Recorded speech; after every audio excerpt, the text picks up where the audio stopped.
টাই ব্রেকে ম্যান সিটির স্বপ্নভঙ্গ, আরো একবার শেষ চার রিয়াল মাদ্রিদ। আর্সেনালকে বিদায় করলো বায়ার্ন মিউনিখ। দেশ সবার আগে এটা মাথায় নিতে হবে।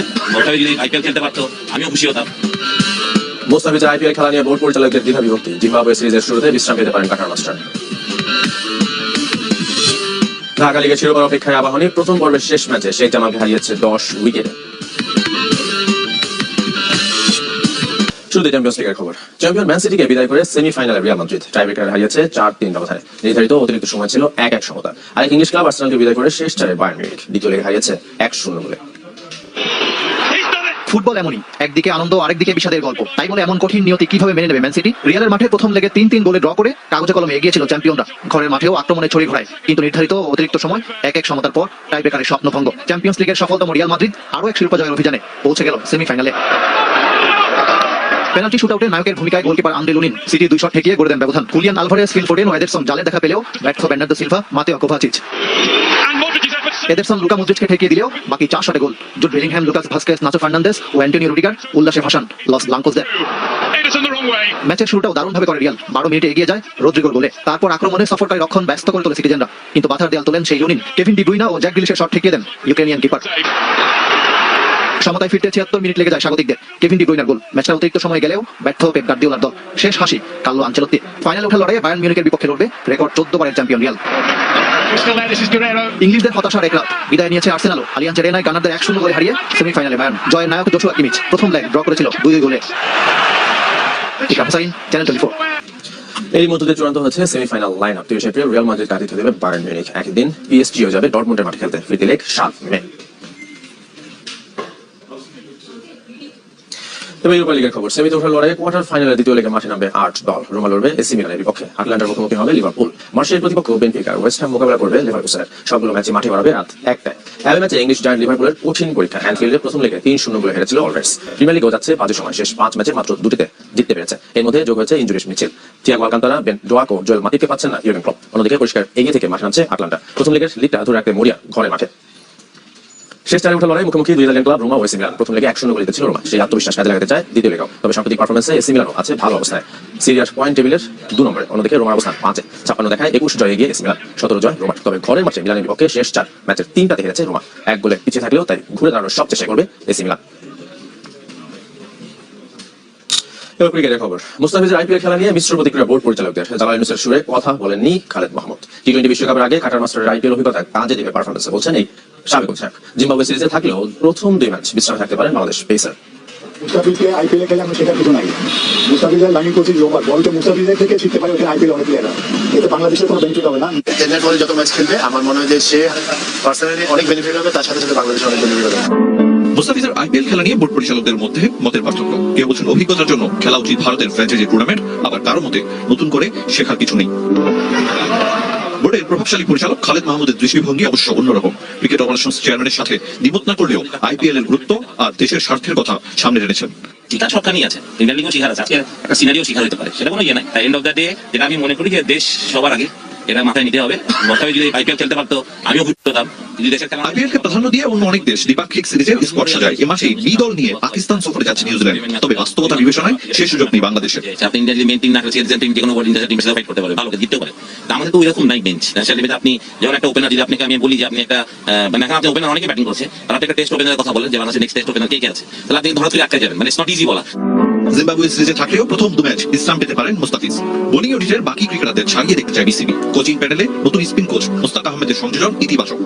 ওরা যদি শর্ট দেশে মোস্তাফিজ প্রথম 2 ম্যাচ নাও খেলতে পারে, বাট হ্যাঁ একটা সেরা পেশায় থাকাটা, টিমের যেহেতু ওয়ার্ল্ড কাপ যাচ্ছে, একটা টিম ম্যাচ বন্ডিং এর ব্যাপারটা আছে, তাই এগুলো সবকিছু মিলে হলো তারা এটা চিন্তা করেছেন। শিবাই তো ডেফিনেটলি অনেক বছর ধরে পাকিস্তান খেলেছেন, ইন্টারন্যাশনাল ক্রিকেট কোচিং ক্যারিয়ার অনেক সমৃদ্ধ, ইংল্যান্ড বা অনেক বড় বড় দেশের জন্য কাজ করেছেন। তো তার এক্সপিরিয়েন্স অবশ্যই আমাদের কাজে লাগবে বলে আমি বিশ্বাস করি। বৈশ্বিক আসরগুলোতে হার্টার দিয়ে গেলেও সাফল্য নেই বাংলাদেশের। টি20 বিশ্বকাপ ঘিরে কঠোর বিসিবি। আরিফুল ইসলাম, চ্যানেল 24, ঢাকা। এবার ঢাকা প্রিমিয়ার লিগের খবর জানাবো। প্রথম পর্বের শেষ ম্যাচে এক পেশে নৈপুণ্য আবাহনীর। ঢাকা প্রিমিয়ার লিগ শিরোপা আবারও ঘরে তোলা শুধুই সময়ের ব্যাপার মাত্র। 11 নম্বর ম্যাচে 10 উইকেট হারিয়েছে শেখ জামাল ধানমন্ডি ক্লাবকে। মাত্র 2.5 ঘন্টায় শেষ ম্যাচ। একটা সময় ছিল মোহামেডান মানেই নান্নু বুলবুল, আবাহনীর সাথে জড়িয়ে লিপু আকরামদের নাম। সেই ঐতিহ্য এখন অতীত দেশের সব খেলাতেই। কিন্তু এবারের প্রিমিয়ার লিগে আবাহনীর দুর্দণ্ড প্রতাপ আর দুরন্ত নৈপুণ্যের মূলে সেই টিম বন্ডিং। গত বছর ধরে মোসাদ্দেক আফিফরা আকাশী নীল জার্সিটাকে নিজের করে নিয়েছেন, সেটাই রহস্য এমন সাফল্যের। অনেক বছর ধরে আমরা সহজে টিম চেঞ্জ করি না, মানে সবাইকে একসাথে রাখতে চেষ্টা করি, রাকিবুল, তানভীর, সবাই, মানে তো এইভাবে বলতে গেলে আমাদের সাকসেস একটাই কারণ, আমরা টিম বন্ডিংটা খুব ভালো। আমরা মাঠের ভিতরে যতটা এফোর্ট দিই, মাঠের বাইরেও ছেলেদের মধ্যে রিলেশনটা খুব ভালো থাকে, আমাদের ড্রেসিং ম্যাটটা খুব চমৎকার থাকে, ট্রেনিং সেশন গুলো ভালো থাকে, তারা এনজয় করে। আমি কোন সময় আমার মানে যেমন গত বছর পর্যন্ত আমি অনেক বেশি প্রেশার ক্রিয়েট করতাম, এখন আমি করি না, আমি নিজের প্রেশার নিই না, কারণ আমি জানি যে এই টিমের সব বড় কিছু নেই, ওরা নিজেরা জানে ওদের কাজটা কি। প্রচন্ড গরম, যাতায়াতের ক্লান্তি বাধা হতে পারেনি আবাহনীর স্বপ্নযাত্রায়। টানা 11 ম্যাচ জিতে শিরোপা নিজ ঘরে রেখে দেয়া অনেকটাই নিশ্চিত, কেননা 2 নম্বরে থাকা শেখ জামালের চেয়ে 6 পয়েন্টে এগিয়ে থেকে সুপার লিগ খেলতে নামবে আবাহনী। অর্থাৎ সুপার লিগের 2 ম্যাচ জিতলেই নিশ্চিত চ্যাম্পিয়ন। 1 ম্যাচ বা কোনো ম্যাচ না জিতলেও ট্রফি ধানমন্ডির ক্লাব প্যাভিলিয়নে শোভা পেতে পারে বাকিদের দুরবস্থায়। আবাহনীর সাথে বাকিদের দূরত্ব এতটাই, তার প্রমাণ আরো একবার মিলেছে প্রথম পর্বের শেষ রাউন্ডের প্রথম দিন। 2 নম্বরে থাকা শেখ জামালকে এক পেশে ম্যাচে 10 উইকেটে হারিয়েছে আবাহনী। 2.5 ঘন্টার মতো স্থায়িত্ব ছিল ওয়ানডে ম্যাচের। টস জিতে ফিল্ডিং এ নেমে জামালকে চেপে ধরে আবাহনী। 2 পেসার শরীফুল ইসলাম ও তাসকিন আহমেদ তাণ্ডব চালান, পরে যোগ দেন তানভীর ইসলাম সহ বাকিরা। 88 রানে গুটিয়ে যায় ধানমন্ডির প্রতিবেশী ক্লাবটি। শরীফুল 4, তাসকিন ও তানভীরের শিকার 2টি করে। ছোট্ট টার্গেট সহজেই টপকে যায় আবাহনী। 2 ওপেনার এনামুল হক বিজয় ও নাইম শেখ মিলেই কাজটা শেষ করে দেন মাত্র 10 ওভার 2 বলে। আবাহনী চূড়ায় থাকলেও এখনো চূড়ান্ত নয় সুপার লিগের 6 ক্লাব, যদিও সেরা 6 এর লড়াইয়ে মাত্র 7 দল। রেজওয়ানুজ্জামান, চ্যানেল 24, ঢাকা। এদিকে যুক্তরাষ্ট্রের হেড কোচের দায়িত্ব নিলেন বাংলাদেশের সাবেক কোচ স্টুয়ার্ট ল। বাংলাদেশের বিপক্ষে সিরিজ দিয়ে শুরু হবে তার কাজ। বিশ্বকাপের আগে টাইগারদের বিপক্ষে 3 ম্যাচের টি20 সিরিজ খেলবে আমেরিকা। সবশেষ বাংলাদেশ অনূর্ধ্ব 19 দলের কোচ ছিলেন এই অস্ট্রেলিয়ান। বাংলাদেশ ও ওয়েস্ট ইন্ডিজের হেড কোচের দায়িত্ব পালন করেছেন ল।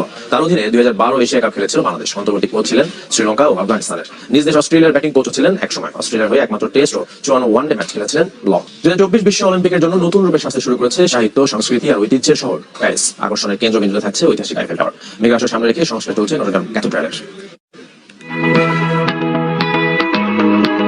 2024 বিশ্ব অলিম্পিক আসর বসতে যাচ্ছে স্বপ্নের শহর প্যারিসে। অপেক্ষা আর মাত্র 100 দিন। বিশ্বের ক্রীড়া তারকাদের পদচারণায় মুখর হয়ে উঠবে গোটা শহর। অলিম্পিককে সামনে রেখে এরই মধ্যে নতুন রূপে সাজতে শুরু করেছে পুরনো ঐতিহ্যবাহী এই শহর। মেগা ইভেন্টের আয়োজন থাকছে স্মৃতিস্তম্ভগুলোতে। আকর্ষণের কেন্দ্রবিন্দুতে থাকছে ঐতিহাসিক আইফেল টাওয়ারও। সাইক্লিং, অ্যাথলেটিক্স ও তীরন্দাজের মতো আয়োজন থাকছে হোটেল ডেস ইনভালাইভসে। 1687 সালে নির্মিত এই হোটেলটি একসময় ব্যবহৃত হতো সামরিক হাসপাতাল ও যুদ্ধের প্রবীণ সৈনিকদের অবসর কাটানোর জন্য। ফরাসি সম্রাট নেপোলিয়ন বেনাপোর্টের সমাধিও রয়েছে এই স্থানটিতে। সেইন নদীর অপরপ্রান্তে 19 শতকে নির্মিত গ্র্যান্ড প্যালেসে উপভোগ করা যাবে তাইকোয়ান্ডো ইভেন্ট। অলিম্পিকের সামনে রেখে সংস্কার চলছে 2019 সালে অগ্নিকাণ্ডে ক্ষতিগ্রস্ত নটরডেম ক্যাথেড্রালের। কিছুদিনের মধ্যেই এর দরজা আবারও খুলে যাবে পর্যটকদের জন্য। দ্য গ্রেটেস্ট ক্রীড়া ইভেন্ট অলিম্পিক ও প্যারা অলিম্পিক মিলিয়ে 5টি মহাদেশের প্রায় 15,000 ক্রীড়াবিদ একত্রিত হবেন প্যারিসে। শহরটিতে বসবাস রয়েছে প্রায় 21 লাখ মানুষের। সব মিলিয়ে পর্যটন সমাগমে ভরে উঠবে প্যারিস শহর, এমনটি আশা করা হচ্ছে। মাসুম নবী, চ্যানেল 24। টি20 বিশ্বকাপে রোহিত শর্মার সাথে ওপেনিং এ দেখা যেতে পারে বিরাট কোহলিকে। শুভমান গিল আর যশস্বী জয়সওয়ালের অফ ফর্ম যার নেপথ্যে টিম ইন্ডিয়ার 15 সদস্যের স্কোয়াড ঘোষণার আগে শুরু হয়ে গেছে জনকল্পনা, যেখানে 10 স্পট ইতিমধ্যে নিশ্চিত জানাচ্ছে ভারতের গণমাধ্যমগুলো। টি20 বিশ্বকাপ শুরু হতে বাকি 1.5 মাসেরও কম সময়। চূড়ান্ত স্কোয়াড ঘোষণায় আইপিএল কে গুরুত্ব দিচ্ছে অনেক দেশ। ভারত সে দৌড়ে এগিয়ে। ক্রিকেটারের ছড়াছড়ি টিম ইন্ডিয়া, মধুর সমস্যায় team management. Press trust of ইন্ডিয়ার খবর, আইপিএল এর ডামাডোলের মাঝে মুম্বাইয়ে নিজেদের মাঝে বৈঠক সেরেছেন অধিনায়ক রোহিত শর্মা, হেড কোচ রাহুল দ্রাবিড় আর প্রধান নির্বাচক অজিত আগারকার। ছিলেন বিরাট কোহলিও। আলোচনা হয়েছে স্কোয়াড নিয়ে, কোন পজিশনে খেলবেন কোহলি নির্দিষ্ট হয়েছে সেটাও। ম্যান ইন ব্লু জার্সিতে সাধারণত ওয়ান ডাউনে খেললেও এবার রোহিত শর্মার সাথে ওপেনিং এ দেখা যেতে পারে কিং কোহলিকে, যার বড় কারণ নিয়মিত ওপেনার যশস্বী জয়সওয়ালের ফর্মহীনতা। এবার আইপিএল এ রাজস্থান রয়্যালসের হয়ে 7 ম্যাচে এখনো হাফ সেঞ্চুরির দেখা পাননি এই ব্যাটার। বিপরীতে রয়্যাল চ্যালেঞ্জার্স বেঙ্গালুরুর হয়ে নিয়মিত ওপেন করে থাকেন বিরাট কোহলি। দলের ব্যর্থতার বিপরীতে সফল এই ব্যাটার সর্বোচ্চ 361 রান নিয়ে সবাইকে ছাড়িয়ে। শুধু তাই নয়, 9 আন্তর্জাতিক টি20তে ওপেনিং এ নেমে 57 গড়ে করেছেন 400 রান। ব্যাকআপ ওপেনার হিসেবে জয়সওয়ালের সাথে প্রতিদ্বন্দ্বিতায় শুভমান গিল। বাজে ফর্ম আর দুর্বল অধিনায়কত্বে সমালোচনার মুখে পড়লেও পেস বোলিং অলরাউন্ডার হিসেবে টিম ম্যানেজমেন্টের আস্থায় হার্দিক পান্ডিয়া থাকছেন বিশ্বকাপ স্কোয়াডে। এছাড়াও সূর্যকুমার যাদব, রবীন্দ্র জাদেজা, ঋষভ পন্থ, জসপ্রীত বুমরাহ, মোহাম্মদ সিরাজ, হর্ষদীপ সিং এবং কুলদীপ যাদবদের বিশ্বকাপ স্পট নিশ্চিত বলছে পিটিজিআই। ঋষভ পন্থের সাথে ব্যাকআপ উইকেট রক্ষক ব্যাটার হিসেবে নিজেকে শক্ত অবস্থানে রেখেছেন দীনেশ কার্তিক। সে তালিকায় আছে সঞ্জু স্যামসন, লোকেশ রাহুলদের নাম। যুজবেন্দ্র চাহাল, রবি বিষ্ণুই, রিঙ্কু সিং, শিবাম দুবে, অক্ষর প্যাটেল, আবেশ খানদের ভাগ্য নির্ধারণ হবে আরো কিছুদিন পর আইপিএল এর পারফরমেন্সের নিরিখে। রেজওয়ান শুয়েব, চ্যানেল 24।